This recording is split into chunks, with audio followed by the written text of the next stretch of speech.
nation's number one talk news and sports radio station. Oh my God. My voice has been gone all morning. I'm glad that it's back briefly. Welcome to the show. I'm going to try as much as possible not to be too excited to scream my voice away again. We're going to start off with the big three stories for today, and then we'll move on to the conversation on the 4 o'clock hour, where we'll be talking about the xenophobic attacks in South Africa. My good friend and Zimbabwean who will be joining me from the United Kingdom to discuss the issue. And then, of course, on the 5 o'clock hour, we'll be talking about killings in Delta. We'll be joined by a human rights activist and a lawyer as we discuss the issue. Bear with my voice. It would clear up as we go on the show. But this is as a result of me being too excited. And, of course, I have a little bit of allergies today. Manage me and the voice. I'm trying not to let it, disappoint me and you. Welcome. My name is Maryann Okon. From now till 6 o'clock, it promises to be a great conversation. Do not miss any bit of it. We're live on facebook.com/Nigeria Info FM. We're also live on YouTube, Nigeria Info FM. We'll start off with the big three stories, and if you're just joining us on the show for the very first time, this is how we welcome you.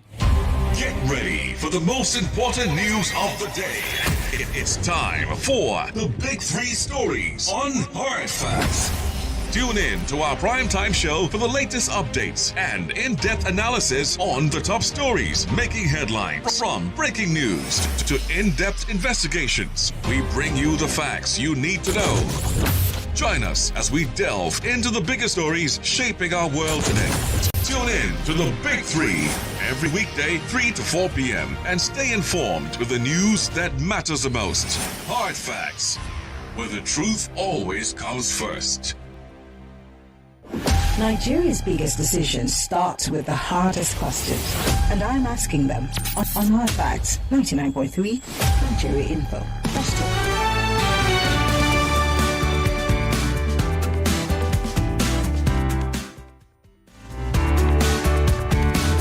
Let's look at the big stories for today on Hard Facts. Welcome to the show. I'm going to try not to be too excited. Like I said, my voice just returned. It just made a comeback earlier today. So I'm trying to be as gentle as possible because my tonsils are a bit inflamed. But I'm sure that you can hear me all.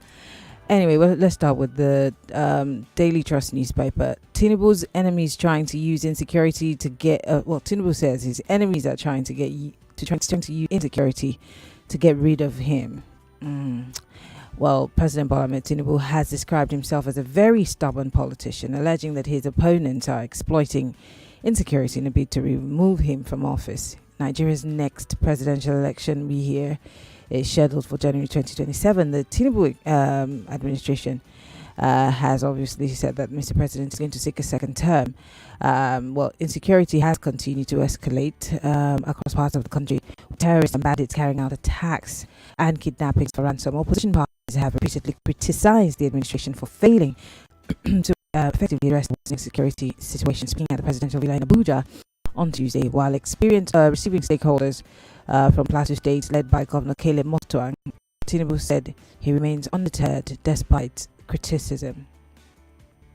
Now, if you do remember, I think last week, if we're not mistaken, when the NRS, or 2 weeks ago, when the NRS building was being commissioned in Abuja, the Senate President had said that the reason why these killings have multiplied is because of politics, is because of elections, that once elections are over, it's going to be over. And I know that a lot of people, did not like that. But then the president seems to be re-echoing the same thing that the Senate President said. And it makes you really wonder, how serious do these government officials take the issue of insecurity? Does the presidency appreciate the scope of the matter? Because it's one thing to mouth it, it's another to actually believe it and work actively towards it. So it begs the question, excuse me, and that's why we're asking this afternoon, does Mr. President really understand what is up against, or is this all fun and games for him? Or for those of you who think maybe I do hate the president and I do not like anything about this administration. That's why I'm saying what I'm saying. What is a headline in the Daily Trust newspaper? And this is a video of Mr. President on Arise Television speaking on the issue. Take a listen. If we have to borrow money, we borrow. It's not borrowing is not a leprosy. We just have to work hard to be able to pay for it.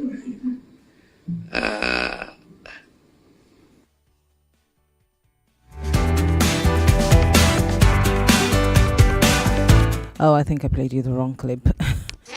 I will try to play you the right clip, but then in the clip that I have, the president obviously said that the people who are doing these things are obviously trying to obviously get him not to contest for the next election. And I'm thinking to myself that, really, sir? What does this say to the average person who's lost livestock, who've lost family members, who've lost children, who've lost homes? They have become displaced persons in their own fatherland. It's not like they came from Somalia or from Sudan or from, you know what I'm saying? They live here. I mean, have you been to Edo State? Edo State House is one of the biggest IDP camps in the country. One of, not the biggest. And there's several people there. In Africa, Uganda houses the largest displaced persons and refugees. But in your own country, you are displaced. You don't have a home. You don't have a place that you can call home. We saw what happened 2 weeks ago in Adamawa, where loads of people were running away from their homes. And the president of the Federal Republic of Nigeria is saying that, oh, you see, it's because you people hate me. You guys are my enemies, and that's why you're trying to get me out of office. How does this make you feel? I'm just going to move on to another story. I'll play you that clip as we go on. Another story here from the Daily Trust newspaper says, Kano TikToker who led the underwear display has gotten a political appointment. Let me read it again. Kano TikToker who led underwear display gets political appointment. Let me give you some background, guys. I'm tempted to raise my voice. I like to be excited, but I'm afraid that halfway through this conversation my voice will go back. Fatima Nasser Timako, the chairman of Gida TikTokers who led the underwear display, the despicable, disgusting and very embarrassing and classless display before the president's wife in Kano State, has been given a political appointment. Remember, I was asking the other day when I was really angry about it, who okayed this? And days after, the Kano State government comes out to say, oh, it's not us. Whoever, we're not behind it, but they called it disgusting, blah, blah, blah. And that it goes against the customs and the values of the people. Yet you gave the person an appointment. Yusuf Imam Oganboye, chairman of Nasarawa local government, has appointed her as officer in charge of women affairs. A letter of appointment by the council secretary Ado Mohammed Hotoro confirmed the development just yesterday. So if the Kano State government is saying that, oh, we didn't do anything, oh, this is just bad, it's embarrassing for us, how is she holding an appointment? Why are we rewarding stupidity? Let's move on to the Punch newspaper. 2027 elections, ADC, PDP await crucial Supreme Court verdict today. Let me give you some background. The Supreme Court is set to deliver a judgment today on the leadership disputes in why is South Africa coming to me? In the disputes of the African Democratic Congress and that of the People's Democratic Party. So both cases should be delivered in no time. It was supposed to be about 2 p.m. We're still waiting. A political commentator, Imran Wakili, confirmed the meeting on his X handle. ADC leaders are currently in an emergency strategic meeting ahead of tomorrow's Supreme Court ruling on the party's leadership tussle. The closed-door meeting is expected to review possible outcomes of the judgments and chart a new line of action for the opposition coalition, which has adopted the ADC as its major political platform ahead of 2027. Notably absent at the ongoing level consultation was Mr. Peter Obi and Senator Musa Rabiu Kwankwaso. That's what the tweet actually stated. But in a new development that could further complicate the ADC crisis, a federal high court on Wednesday restrained the Independent National Electoral Commission from recognizing the ADC congresses conducted by David Mark-led leadership pending the resolution of the internal disputes in the party. And I did speak to Mr. Bolaji Abdullahi, who was supposed to be my guest on the show, and had said that they had to be part of some meetings and, be also on alert as they're waiting for the Supreme Court judgment. So all fingers crossed and waiting to hear what comes of it for the ADC and what comes of it for the PDP. But are you expectant, and how expectant are you? What are you expecting to hear? Business as usual, or a landmark judgment that will change the tide of things? What exactly do you think the case is going to be? Most importantly, let's talk about the situation in Delta. This is from the Daily Premium Times newspaper. Police orders dismissal, prosecution of officers involved in execution of handcuffed man. We hear that the Nigeria Police Force has ordered dismissal from service of and prosecution of all officers involved in the extrajudicial killing of the handcuffed man in Delta State. Force spokesperson Anthony Okon disclosed this in a statement on Wednesday. We also know that the hearing officers Usman, an assistant superintendent of police, the other unnamed officers were initially arrested over the matter, subsequently transferred to the force headquarters in Abuja for disciplinary action. The police in Delta State later identified the executed victim as Mene Okidi, a 28-year-old man. We're going to be talking about it more on the 5 o'clock hour with a lawyer and a human rights activist, and digging our heels into this issue. Yes, they're asking for a dismissal, there's prosecution, but are we going to see this to a conclusive end, or we're just going to let it go after so much noise as we do with other cases and push for... So because it's ridiculous that this guy was part of the NSAS that was the SARS that was disbanded, and I hear from reports that he's been moved from one location to the other because every single time he's posted to a place there were complaints about his behavior. Why are you keeping such a person in uniform? Here's Omoyele Sowore speaking about the issue of these killings in Delta. Take a listen. They will see an NSAS 2.0 coming up soon. Yes. You can tell already by the immediate reaction of Nigerians that they hate police brutality. And if you see the guy who shot him, he was not in uniform. Most of them who are committing these atrocities are the former SARS people they should have dismissed from the police, who are still in the police force. They are the ones that they have change, and they need them, but they are the ones they rely on most to do dirty jobs because they bring in the highest amount of returns. They didn't know who took the video, otherwise they could have killed the person who also took the video. That's how wicked the Nigeria police is. That's one sobering moment for all of us, especially those of us who work on the front lines of fighting against police brutality. These things are not new. When we tell you that police has been killing people, extrajudicially, that was what led to NSAS. And now they've done it again. It shows that we shouldn't have let off against these policemen even after NSAS.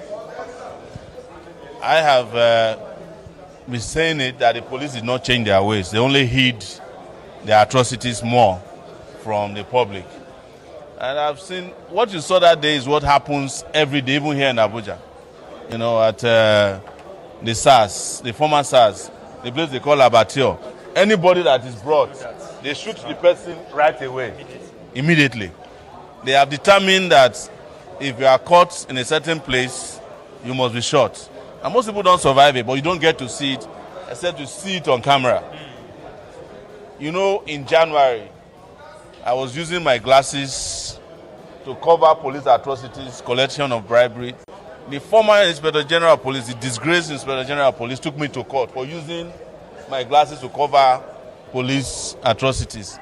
few months later, a judge ruled that everybody has a right to cover the police whenever they are committing, whether they are committing an atrocity or not. I hate to advertise these glasses, but they are very important. That's a Elisha where they're speaking on the issue of police brutality. 0201-277-0993, 0201-465-7190 is the number for you to call. If you're a lady, you can join the conversation on WhatsApp. It's 0809597585. You could join the conversation also on our live stream on Facebook and on YouTube. My voice is coming back. I'm so excited. Join the conversation. 60 seconds is all you have. Go straight to the point. Welcome to Hard Facts. Maryann, good afternoon. Before the advert takes me off less than... Oh, I'm so sorry. The line is really bad. So you know what? Let's go on a quick break. When we come back, we will take your thoughts and your comments. How about that? Stay with us, okay?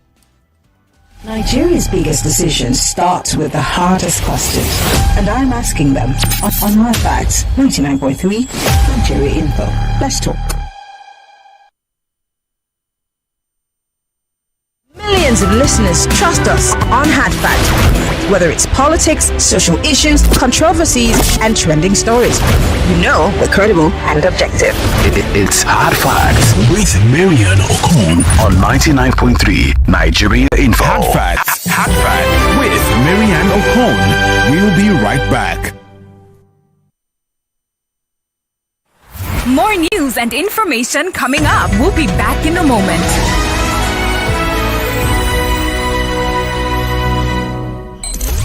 Lagos, Nigeria. Your incredible football experience is back. It's Goal Fest 2026, the 10th anniversary edition. Join thousands of fans for the ultimate football party. Big screen action, live DJs and a hype man, games, food, and non-stop football vibes. And of course, live performances by some of Nigeria's biggest superstars. Goal Fest is happening Saturday, May 30th, 2026 at the Balmoral Convention Center, Victoria Island, Lagos at 2 p.m. Register now at www.govtnigeria.com. Come and experience football like never before. Goal Fest 10th anniversary. Sponsored by Squadron. Dark Rum. Supported by Indomie. Proudly refreshed by Pepsi. It's actually a Goal Fest. Hey there, your favorite Nigeria Info FM shows just got easier to listen to. Missed any of our shows? You can now catch up anytime, anywhere on Spotify and Apple Podcasts. Just search for the name of the show, hit play, and enjoy the conversation. Missed it live? No problem. It's all there, waiting for you. Nigeria Info. Let's talk. Stay updated and stay locked. Are we not seeing it like it's a thing that has been planted and is growing fruitfully? We talk about justice. Can we get justice in Nigeria as it is? Struggle to understand whether we are when a lot of people are saying that government have hands in this insecurity in Nigeria. They die on a daily basis. Enough is enough. We must put an end to it. We know that Nigeria government, the law was made by the rich for the poor to obey. It wasn't as worse as this, and I came to church with my suit and tie. I carried placard from church. We marched the streets of Lagos. Number of men on maternity lines talking about how their partners have been behaving after childbirth. It would have been better if the president did not even visit at all. And take it to the National Assembly, because if they can sleep at night, not worried about whatever it is that we are going through. The conversation continues right here on 99.3 Nigeria Info. Let's talk.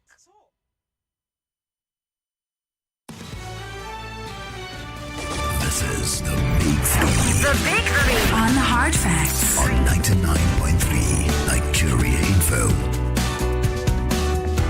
It is the nation's #1 talk news and sports radio station. We're broadcasting live from our audiovisual studios right here in Itamayan Crescent, Victoria Island, Lagos. This is Hard Facts, and I'm Maryann Okon. We're looking at the big stories for today. Tinubu is saying that his enemies are trying to use insecurity to get rid of him. The kind of TikToker who led the underwear display gets a political appointment. ADC PDP also awaiting Supreme Court verdict on election. And finally, the police has ordered the dismissal, prosecution of officers involved in the execution of that 28-year-old young man in Delta State. I'd like to hear your thoughts and comments. Now, I did play you the wrong video of Mr. President talking about insecurity. Here it is right now. It's courtesy of Arise Television. Take a listen. You are playing to the hand of agents, including my own enemies, who want to use insecurity to get rid of me. I'm a very stubborn politician. I just refuse to go. And I will campaign for my second term. I will work.